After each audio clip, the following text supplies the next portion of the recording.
ചാരൂസും കുഞ്ഞാറ്റക്കുട്ടിയും കൂടി കളി തുടങ്ങിയേ. ഇപ്പോഴത്തെ ചാരൂസിൻ്റെ മെയിൻ പരിപാടിയാണ് ഈ കാലകത്തൽ പരിപാടി. എന്തിനാ ചെരുപ്പിട്ടകത്ത് നിൽക്കുന്നതെന്നറിയോ? ആ ഡോർ എങ്ങാനും തുറന്നു കഴിഞ്ഞാൽ ആ ഗ്യാപ്പിൽ കൂടെ പുറത്തേക്ക് ഓടാൻ വേണ്ടിയിട്ടാണ്. ഡോറ് തുറന്നു കഴിഞ്ഞ് ചെരുപ്പിടാൻ പോയി തിരിച്ചു വരുമ്പോഴേക്കും ഡോർ അടച്ചാലോ. അതുകൊണ്ട് ആൾ നേരത്തെ അകത്ത് ചെരുപ്പിട്ട് അങ്ങ് നടക്കും. പിന്നെ കർട്ടൻ്റെ മറവിൽ ഒരു ഒളിച്ചുകളി. അതെല്ലാം കഴിഞ്ഞ് ഭക്ഷണം കഴിക്കാനിരുന്നു. ഈ കറിയിലത്തെ കഷ്ണങ്ങളൊക്കെ പറക്കി കഴിക്കുന്നത് ആൾക്ക് വലിയ കാര്യമാട്ടോ. അതെല്ലാം കഴിച്ചോളും. കഷ്ണങ്ങൾ മാത്രമല്ല ചോറും കഴിക്കും. പക്ഷെ ചോറൊന്നും അകത്തേക്ക് ചെല്ലില്ലാന്നേ, അതെല്ലാം പുറത്തേക്കായിരിക്കും പോകുന്നത്. അതുകൊണ്ട് ഞാനടുത്തിരുന്ന് ഇടയ്ക്കിടയ്ക്ക് ഇങ്ങനെ വാരിക്കൊടുക്കും. വാരിക്കൊടുക്കുന്നത് ഇഷ്ടമല്ല, വാരിക്കൊടുത്തില്ലെങ്കിൽ പിന്നെ അകത്തേക്കൊന്നും എത്തില്ലാന്നേ.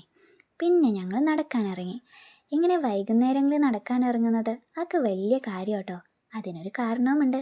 ഈ റോട്ടിൽ കൂടെ നടക്കാനിറങ്ങുന്നവരുടെ അടുത്ത് വർത്താനമൊക്കെ പറഞ്ഞ് അവരുടെ പുറകിലെ ടാറ്റയൊക്കെ കൊടുത്ത് നടക്കാമല്ലോ. അതെല്ലാം കഴിഞ്ഞ് ഞങ്ങൾ വീട്ടിൽ ചായ കുടിക്കാൻ അങ്ങിരുന്നു. ഇതിലേതാ ചാരൂസിന് ഇഷ്ടം എന്നറിയോ? പരിപ്പ് വട. അതിൻ്റെ കാരണം എന്താണെന്നറിയോ?